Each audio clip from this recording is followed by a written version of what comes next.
क्या आपने कभी सोचा है कि अगर सरकार अनलिमिटेड पैसे छाप दे तो क्या होगा? यह एक दिलचस्प सवाल है और इसका जवाब उतना सरल नहीं है जितना आप सोच सकते हैं। क्या इससे सभी गरीब अमीर बन जाएंगे? क्या हर किसी के पास वह सब कुछ होगा जिसकी उन्हें जरूरत है?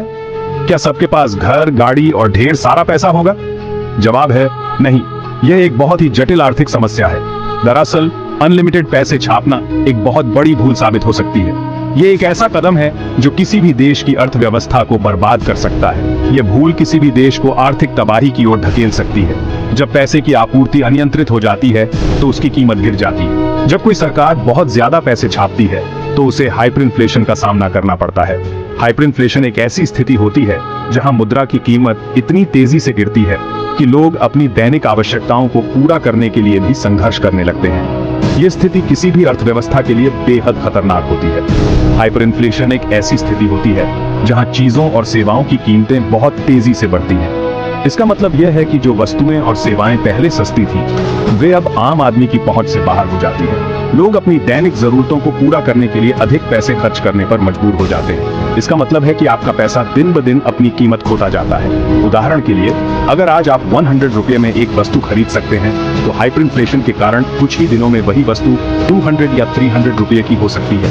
इस प्रकार आपकी क्रय शक्ति कम हो जाती है और आपका पैसा बेकार हो जाता है। हाइपरइन्फ्लेशन के कई कारण हो सकते हैं, जैसे कि युद्ध, राजनीतिक अस्थिरता और प्राकृतिक आपदा। लेकिन सबसे बड़ा कारण होता है सरकार द्वारा अनियंत्रित रूप से पैसे छापना। जब सरकारें अपने खर्चों को पूरा करने के लिए अत्यधिक मात्रा में मुद्रा छापती हैं, तो यह मुद्रा की आपूर्ति को बढ़ा देती है और उसकी कीमत को कम कर देती है। कल्पना कीजिए कि आपके पास एक खिलौना है और आप उसे बहुत प्यार करते हैं। यह खिलौना आपके लिए बहुत खास है क्योंकि यह दुर्लभ है। अचानक हर किसी के पास वही खिलौना आ जाता है। अब वह खिलौना उतना खास नहीं रह जाता। क्या अब वह खिलौना आपके लिए पहले जितना खास होगा?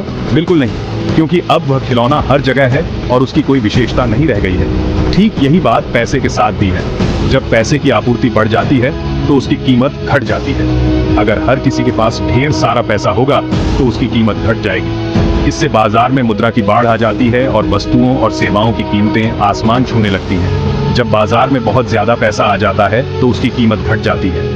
इसका सीधा असर यह होता है कि लोग अपनी दैनिक जरूरतों को पूरा करने के लिए अधिक पैसे खर्च करने पर मजबूर हो जाते हैं। इससे उनकी बचत भी खत्म हो जाती है और वे आर्थिक संकट में फंस जाते हैं। 1920 के दशक में जर्मनी को हाइपरइन्फ्लेशन का सामना करना पड़ा था। प्रथम विश्व युद्ध के बाद जर्मनी पर भारी कर्ज था। इस कर्ज को चुकाने के लिए जर्मन सरकार ने बहुत ज्यादा पैसे छापने शुरू कर दिए। नतीजा यह हुआ कि जर्मन मुद्रा मार्क की कीमत बहुत तेजी से गिरने लगी। लोग एक रोटी खरीदने के लिए बोरे भर भर के नोट ले जाने लगे थे। जर्मनी का यह अनुभव बताता है कि अनियंत्रित रूप से पैसे छापना कितना खतरनाक हो सकता है। जिम्बाब्वे एक और देश है जिसे हाइपरइन्फ्लेशन के भयानक परिणाम भुगतने पड़े।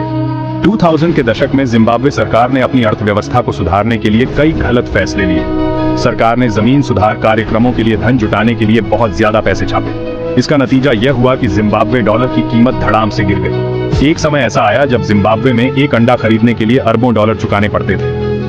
वेनेजुएला, तेल का खजाना, फिर भी जनता कंगाल। ये एक विडंबना है कि जिस देश के पास दुनिया के सबसे बड़े तेल भंडार हैं, वहां की जनता आज गरीबी और भूखमरी से जूझ रही है।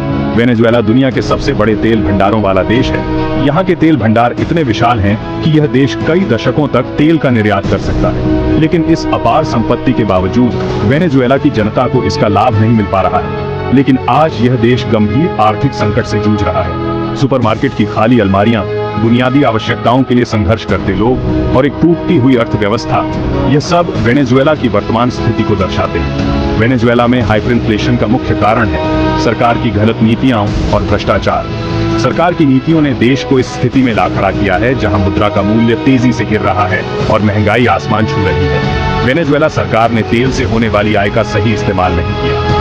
तेल से होने वाली आय को सही तरीके से निवेश करने के बजाय सरकार ने इसे गलत तरीके से खर्च किया, जिससे देश की आर्थिक स्थिति और बिगड़ गई।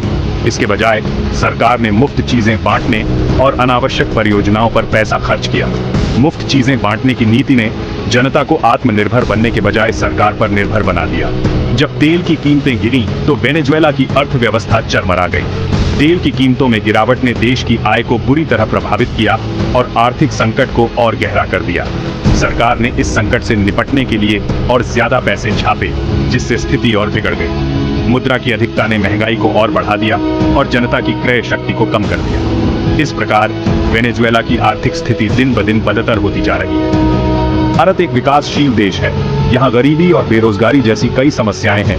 कुछ लोग मानते हैं कि अगर सरकार अनलिमिटेड पैसे छाप दे तो इन समस्याओं का समाधान हो सकता है। लेकिन जैसा कि हमने ऊपर देखा, अनियंत्रित रूप से पैसे छापना हानिकारक होता है। इससे हाइपर इन्फ्लेशन आ सकता है और हमारी अर्थव्यवस्था तबाह हो सकती है।